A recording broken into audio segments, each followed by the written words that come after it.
Hey guys, it's Kim here and welcome to another Ask Kim, the series where you guys ask me questions and I try and answer them without messing up too much. I'm trying a new camera this time, just because the other one, it was actually my DSLR and it was really difficult to set the focus and things like that. So I'm trying a new camera this time, we'll see how it goes. So without further ado, let's go to the first question. Question number 1 from Nicholas J. Do you have plans for more live action videos or like an E3 prediction video that you did last year? I actually did that E3 prediction in the first year of my channel, 2013, and last year I was actually at E3, which was pretty cool. This year I'm going to be going to E3 again with Hannah. But I think I'm going to be doing things differently.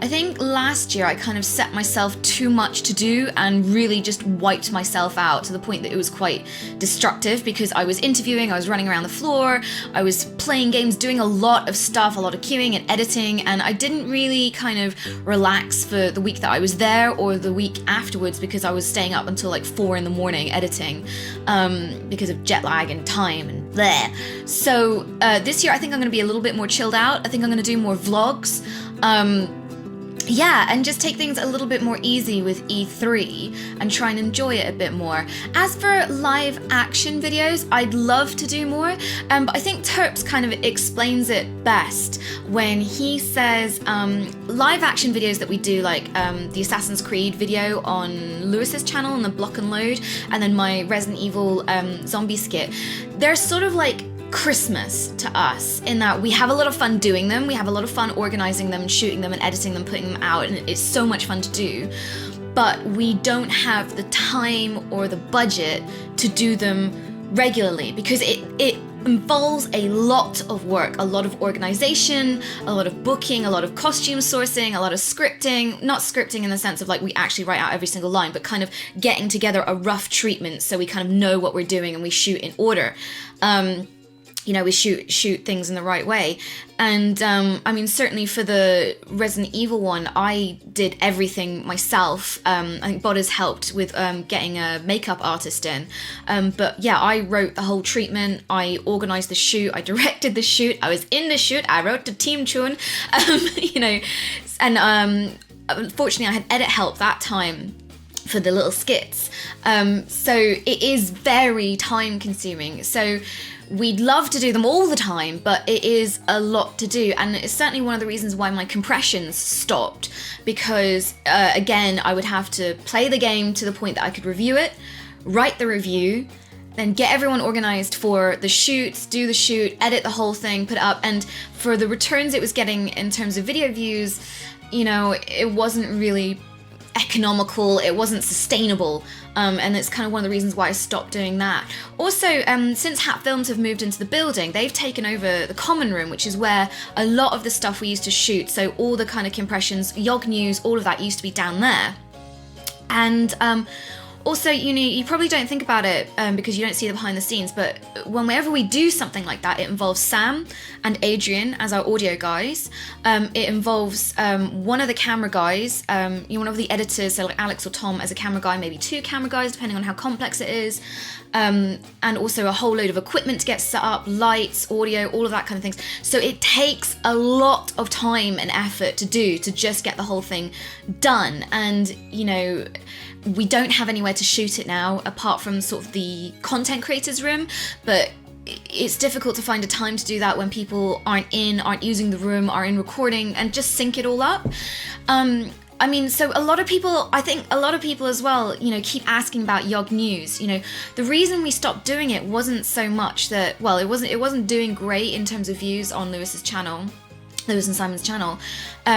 But also I was doing pretty much all the work for it. So I was writing the script every week. I was organizing the shoot, so organizing, the camera, the audio, the lights, all of that. And then going through it with Terps and stripping before then, kind of doing a quick run through and all that, filming all the skits. And then originally I was editing everything on top of all the videos that I used to do as well on my channel. and on top of top 5 as well. So it was killing me, basically, doing a weekly video that involved a lot of people, a lot of information, a lot of work to go into it. And it just wasn't sustainable. So even though, obviously Terps picked up after Strippin left to go to America, we both found out, and Terps started helping out with scripting as well. Even though we shared that bit, it really got too much, and yeah, we couldn't find the time. Terps is a busy man. As my channel's picked up, I've got so much to get done that it wasn't sustainable.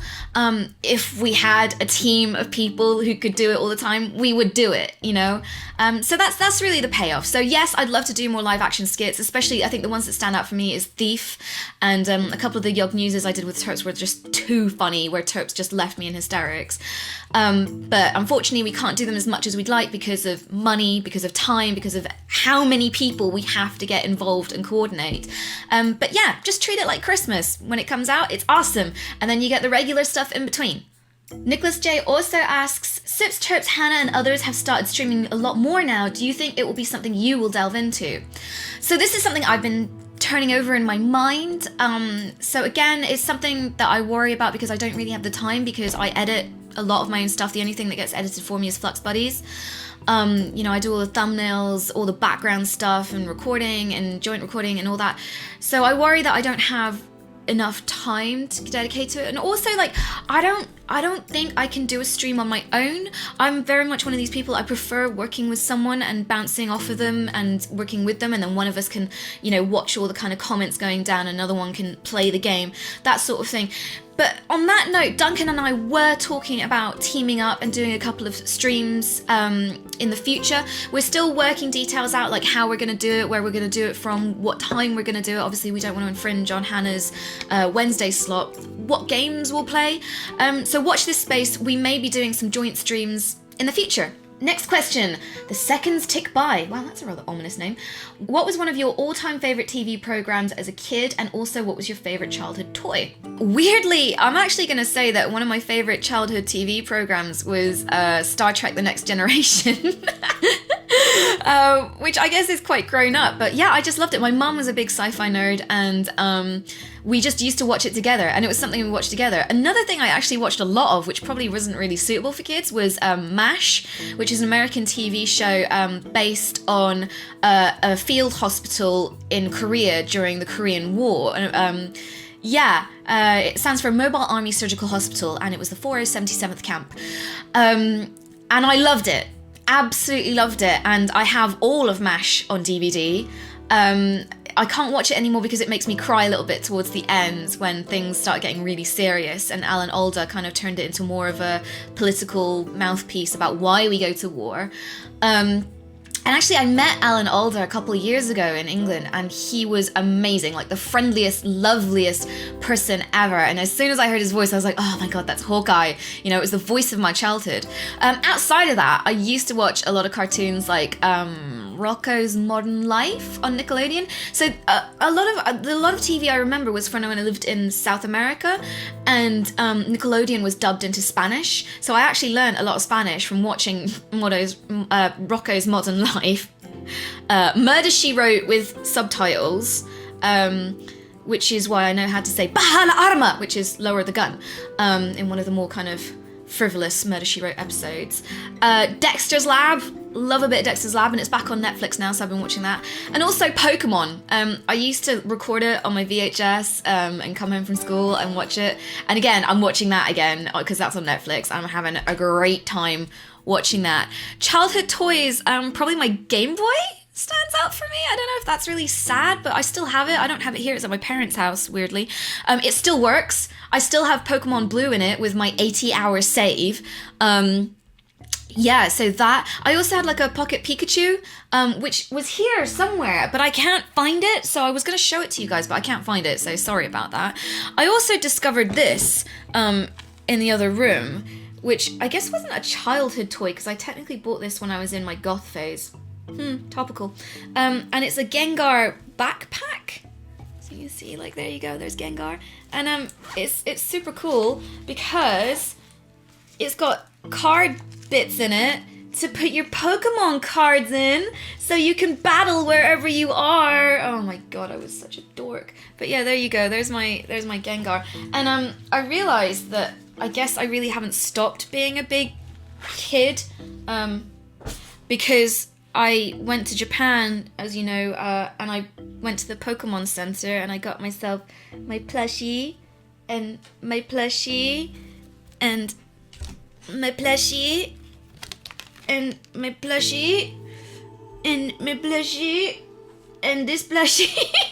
So as you can see, I haven't really stopped being a big kid, and I just seem to surround myself with adorable plushies and oh my god, Pokemon everywhere. Yeah, Pokemon definitely is my big thing, I guess, is what I'm trying to say here. Yeah. Oh god, they're escaping! Next question, Christian please. What are your thoughts on rights in the LGBTQ community, specifically with transgender people? Are you supportive of trans men and women of all sorts, including those who don't want to physically transition? So yeah, this is a serious question, and I don't really know what to say about this beyond...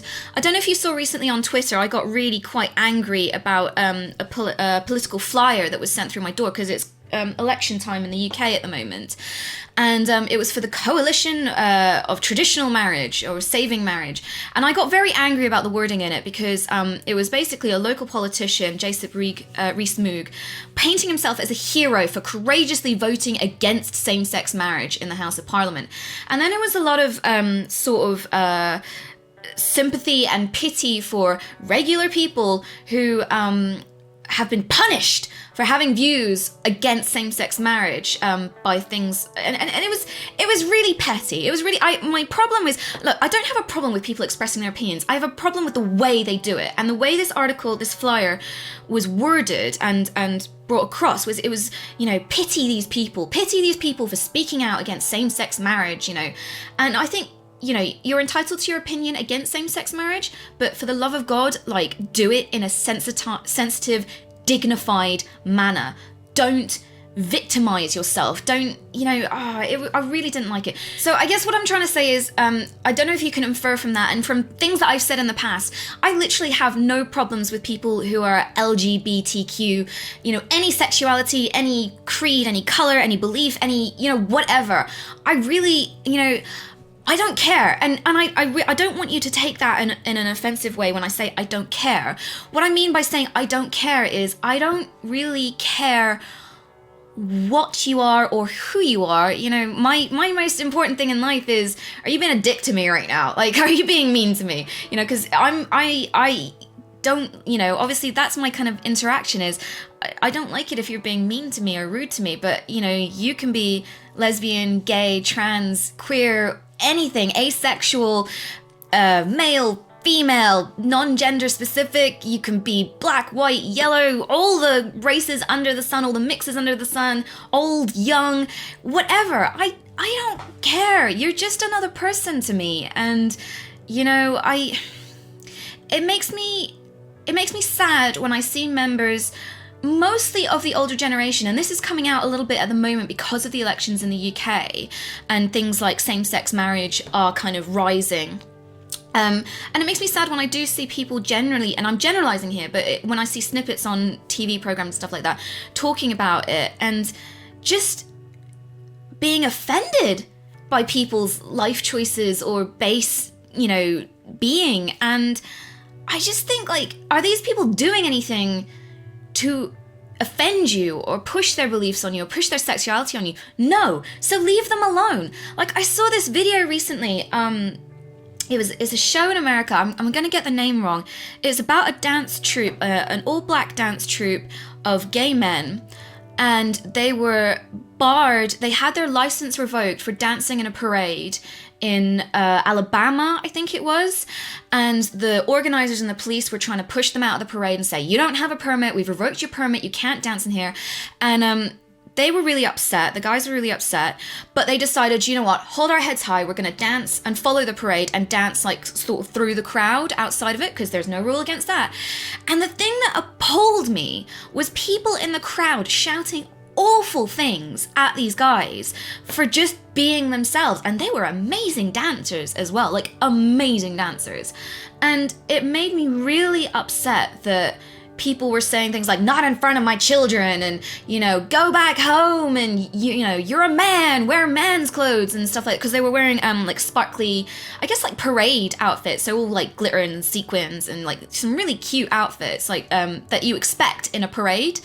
And that really upset me. But what really kind of heartened me was right at the end, they showed this little girl going up to the troop, you know, who were all in states of distress, you know, after going through this quite harrowing experience of being shouted at and bullied and slandered in front of everyone, even though they, you know, credit to them, they held their heads high, they did what they came to do, and they did it beautifully. And this little girl went up to them afterwards, and she said she was really upset because people were mean to them and wouldn't let them do what they wanted to do and do what they were good at. And they were really touched by that. And I was really touched by that, because my experience, especially kind of recently, is that the younger generation gets it. So when I did all my big Twitter rant about this politician and this flyer and these kind of votes against same-sex marriage, what really impressed me was the overwhelming response to my tweets was in support of same-sex marriage and gay people and, you know, and lesbian people and bi people. And, you know, I was literally, in all of it, there wasn't a single tweet that was slander, that was, you know, against homosexuality, that was against any of those sort of, you know, life choices or beings. And I was so touched by that. I thought that was amazing, you know, and that's the thing. You guys get it, you know, and this is the thing that kind of gives me hope to the future, is that more and more this kind of prejudice is going, you know. And as for my thoughts on transgender people specifically, because Christian, please, I know you asked me specifically. Again, I have no thoughts on that beyond cool, you know. My heart goes out to people who are transitioning or who are thinking about transitioning, because that is such a big decision and an emotional, physical, mental undertaking. And I don't know if you know, but Louis Theroux did a really good documentary on young children transitioning in San Francisco, and I thought it was a very neutral documentary. It was very interesting, and, you know, I fell in love with the kids who were going on there, and my heart went out to them because it's such a big undertaking. And, you know, I'm glad to see that there is more and more support, especially in the UK on the NHS. There is more and more support for people who are transitioning, who are transgender, or people who need help, you know, to talk, to figure out who they are. And I'm really proud of that that's a thing that is really happening in the UK and America. I have several friends who are transgender and have either transitioned or who are comfortable with kind of just making themselves look like the sex that they wish to be without undergoing surgery. I have friends who are gay, who are lesbian, who are bi, you know, so they're my friends. I don't really identify them as such. They're my friends, and that's cool. And so all my love and support goes to people who are going through these kind of decisions and thoughts and, you know, processes, because you are stronger than I am, you know. And the main thing I hope for is that you're happy in life and you're happy with who you are, because to me, that's the most important thing in who you are. Next question from The Ugly. Yo Kim, so with the news of Silent Hills going downtown due to Konami's brackets or new Bami, am I right? Odd actions. Are there any more game or film related disappointments like this where a project didn't come to fruition or were just not that good that upset you? So I've already said what I think about Silent Hills on my subreddit. I'll put the link in the video description below because I really don't want to go through that again. But off the top of my head, Final Fantasy 13 and 13.2 and 13.3 have been the biggest disappointment in my time. So 13, like the whole Fabula Nova Crystallis series, which is 13 versus 13 and Agito 13, which is now, versus 13 is now 15, and Agito 13 is now Type 0. When that first was announced, I was still working in games journalism, and as the JRPG girl, I was the specialist, so I did all the coverage on that world and that universe, and I interviewed all the people, I interviewed all the directors, all the developers, all the people relevant to all of that, and so I covered a lot. I figured out the other day, I wrote something like a dissertation's worth of words on Final Fantasy 13 alone, you know? I've written a crazy amount about 13.13.2, and I stopped at 13.3, because I joined Yogscast by then and stopped freelance writing. And as any Final Fantasy fan, I was so excited for next gen, you know, PS4 Final Fantasy. It looked great. And then when I finally got it, I was like, this is bad. It's empty. It's linear. There's no world map. There's no humor. There's no character. It's press X to win. There's no tactics in the mechanics. And I was really, really disappointed. No armor. There was no armor or real choice with weapons, you know? So I was really disappointed at it, because it was just empty. 13 to me felt empty. 13.2 went some way to fixing things, but then they reduced a cast of 1, 2, 3, 6, 8, I don't know, down to 2 and Pokemon, you know? And that really upset me. And then 13.3 is just 1, you know? And I don't like it. I don't like the decisions they made. As I said, I met the developers in Japan and in UK and interviewed them, and I think they made some really bad decisions. And every time I interviewed them, it was becoming more and more clear that they were just glorified press releases. Every time I tried to ask them a question that was individual or unique or got their personal opinion on something, it was very textbook, very press release, and I felt like just saying, do you know what, guys, I don't want to interview anymore, just give me your press release and I'll just regurgitate that. So yeah, the 13 project really disappointed me, and especially because it was originally such an ambitious thing of having 13 versus 13 and a Jito 13, so everything was set in the same universe and linked by the same mythos and lore, but obviously 13, you know, took so much time and resources that versus 13 suffered, and I called it on my E3 prediction, right? And it turned into 15. And then Jito 13 just lost all traction whatsoever, only released in Japan, and then was recently released over here after much petitioning. And frankly, I think it was too late as Type 0. It's been released far too late for the UK, US audience to give a damn. And yeah, that really pissed me off because it had so much potential. And that's the things like that pisses me off, is that games or things that have so much potential, but then just waste it. And that really irritates me more than anything. So that's it from me today, guys. I hope you enjoyed it. I will be doing another Ask Him soon, and I'm gonna ask you, if you enjoyed this video and if you enjoy my content, can you please hit like and subscribe? I'm really trying hard to get up to 700,000 subscribers, or even 750, because I have an idea for an amazing live action video, but I want to do it for something really big and special. So get me up to 750 and I'll see you there. Anyway, see you guys next time. Bye!